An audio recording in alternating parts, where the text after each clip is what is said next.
સુરત શહેરમાં સારોલી પોલીસને મળેલી બાતમીના આધારે નિયોલ ચેકપોસ્ટ પાસેથી બે આરોપીઓને પકડી પડાયા હતા અને આરોપીઓ પાસેથી કબજે કરવામાં આવેલ ટ્રાવેલ બેગમાંથી લાખો રૂપિયાનો ગાંજો કબજો કરવામાં આવ્યો છે।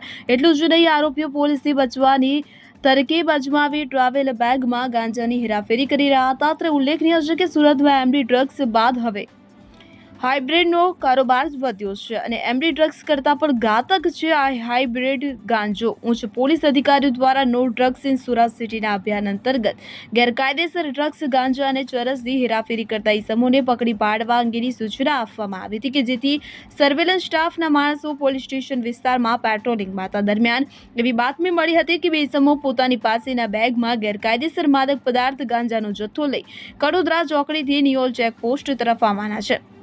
બાતમીના આધારે પોલીસે નિયોલ ચેકપોસ્ટ પાસે કડોદરા સુરત રોડ સાબરગામમાં આવેલ રાધા રમણ સોસાયટીના પાછળના ભાગે વોચ ગોઠવી હતી અને બે ઇસમો મયુદ્દીન અકબરભાઈ ચાવડા અને આબિદ હાજીભાઈ શ્રીમાળી બંને રહેવાસી રામવાડી પાસે પાલીતાણા શહેર તાલુકો પાલીતાણા જિલ્લો ભાવનગર નાઓને ઝડપી પાડ્યા હતા અને આરોપીઓની બેગની તલાશી લેવામાં આવી હતી। ત્યારે ટ્રાવેલિંગ બેગમાંથી પોલીસે 2 કિલો 613 ગ્રામ કે જેની કિંમત રૂપિયા 78.39 લાખની મત્તા કબજે કરવામાં આવી હતી। વધુમાં પોલીસ દ્વારા આરોપીની પૂછપરછ કરવામાં આવતા જાણવા મળ્યું હતું કે આ ઉપરોક્ત હાઇબ્રિડ ગાંજાનો જથ્થો આરોપી ઇમરાન રહેવાસી અંધેરી મુંબઈ દ્વારા આપવામાં આવ્યો હતો।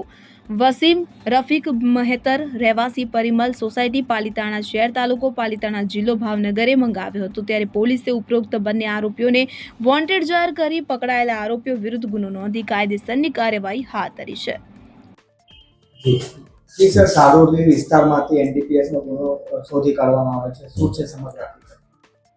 સારોલી પોલીસ સ્ટેશન વિસ્તારમાં નિયોલ ચેકપોસ્ટ આવેલી છે, જ્યાંથી બે ઇસમો ગાંજો લઈને પસાર થનાર છે એ પ્રમાણેની બાતમી સારોલી પોલીસ સ્ટેશનને મળેલી। જે સંદર્ભે ત્યાં નાકાબંધી ચાલુ હતી। દરમિયાન જે શકમંદ વર્ણનવાળા ઇસમો આવતા એ લોકોને ચેક કરતા એમની પાસેથી પંચો રૂબરૂ લગભગ 2 કિલો અને 600 ગ્રામ ઉપરાંતનો હાઇબ્રિડ ગાંજો મળી આવેલ છે, જેની જે માર્કેટ પ્રાઇસ છે એ અંદાજે 78 લાખ ઉપરાંતની થાય છે। એ સિવાય એમની પાસેથી 2 મોબાઈલ અને 3 સિમ કાર્ડ મળી આવેલા છે, એટલે જેથી પોલીસે કાયદેસરની કાર્યવાહી કરી અને આ લોકોની ધરપકડ કરેલ છે। જેઓની જે આ ઈસમો છે એનું નામ છે મયુદ્દીન અને જે બીજો છે એ આબિદ, એ બંને ભાવનગર જિલ્લાના પાલીતાણાના રહેવાસી છે। અને આ જે મયુદ્દીન છે એ પોતે એક સાદિક સિલેક્શન કરીને કપડાની દુકાન ધરાવે છે પાલીતાણામાં, અને જે આબિદ છે એને એક બેટરીની દુકાન છે। એટલે હાલ પોલીસ મુદ્દામાલ કબજે કરી અને રિમાન્ડ લેવાની પ્રોસેસ હાથ ધરેલ છે। સર, આ ક્યાંથી લાવતા હતા અને ક્યાં વેચવા જતા હતા?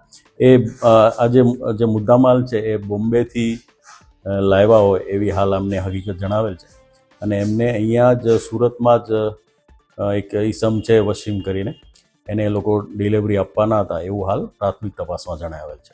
જે અગાઉ પણ આ રીતે આ લોકો દ્વારા જે માદક પદાર્થ લાવવાની ઘટના કોઈ પૂછપરછમાં આમનો ગુનાહિત ઇતિહાસ હાલ જે તપાસ કરતા કોઈ આવેલ નથી, પણ વધુ તપાસમાં કંઈ જણાઈ આવશે તો પોલીસ એ પ્રમાણે કાર્યવાહી કરશે।